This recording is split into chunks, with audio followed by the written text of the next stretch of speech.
You know what's really crazy? More than that, I used to feel like I could see people's beliefs. It felt like in the Matrix when it's like those green codes are coming down.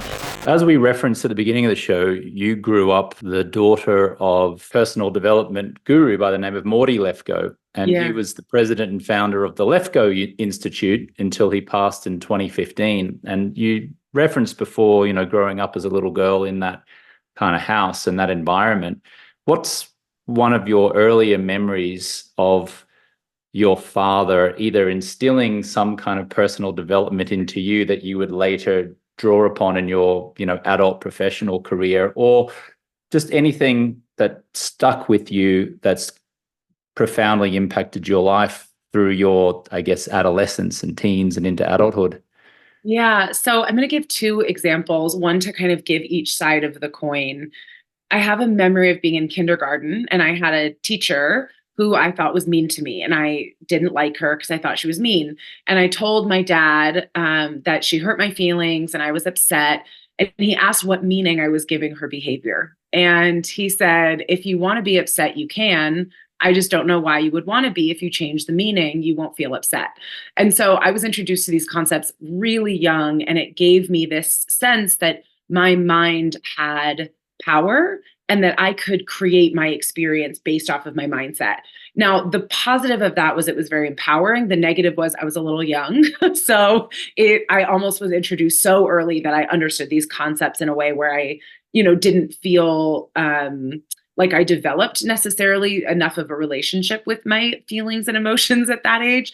But I think that was one example. But the other thing was because of the way that my dad viewed the mind and how much power it has, right? That it gave me a lot of the conviction that I think I needed to build my career the way that I did. I understood from a young age that mindset is the difference between you having a great relationship and sabotaging it. If you believe you deserve love or you believe that you're undeserving, that's the difference between you walking away from something great.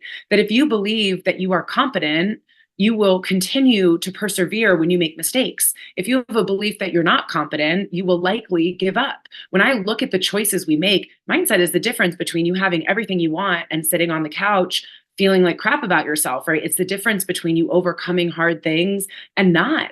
And so there was a deep power in knowing that if mindset is everything, right? According to my dad, I agree in a lot of ways, right? That if mindset is everything, then infinite possibilities at our fingertips and suffering is optional if we know how to work through it. So those two examples for me really encapsulate what it was like growing up with my dad and what that kind of gave me professionally and personally. Did you try to lecture a 7-year-old when you were 7 in the sandpit at the school playground during lunch break? I had no idea what to tell people my parents did for a living. They would say, "What do your parents do for a living?" And I'm like 6 years old. And I was like, "My dad helps people eliminate negative beliefs about themselves and the world." They're looking at me like I'm crazy. And I was like, "Please don't ask what they do for a living." Please. I was like, couldn't they just be like a firefighter or a teacher? I had no idea how to talk about it outside of my family.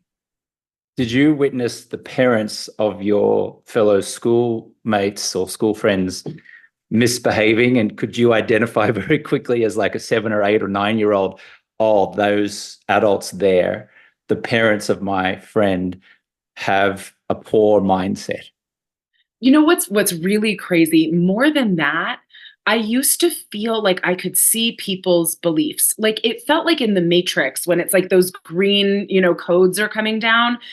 I would watch somebody kind of need to steal the attention and I would see what my dad used to call survival strategy beliefs, that if you believe you're not good enough and you believe that what makes you good enough is having people think well of you or getting attention or being liked, it was like I could watch their beliefs at play. Or if somebody always needed to be the smartest person in the class or was raising their hand, not because they wanted to share, but with that kind of eagerness of somebody who needs validation and being like, wow, that person, if they feel, not worthwhile or not important, that they feel like they need to be the smartest or have all the answers to be important or worthwhile. So I had this sense like I could see the matrix, and I have a vivid memory of, it's funny that you talked about the playground, of being outside. I think I must have been maybe 8 or 9 years old, I have this vivid memory of being like, I have to turn this off.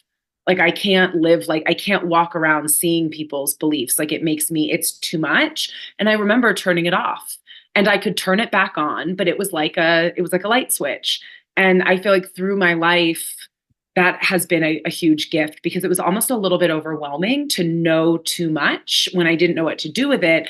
And then also later in life, it's like when I'm with my friends, I don't want to be talking about their beliefs, or I want to have friendships. And so being able to turn that off and then turn it back on when I'm in work mode has really served me because it was really overwhelming.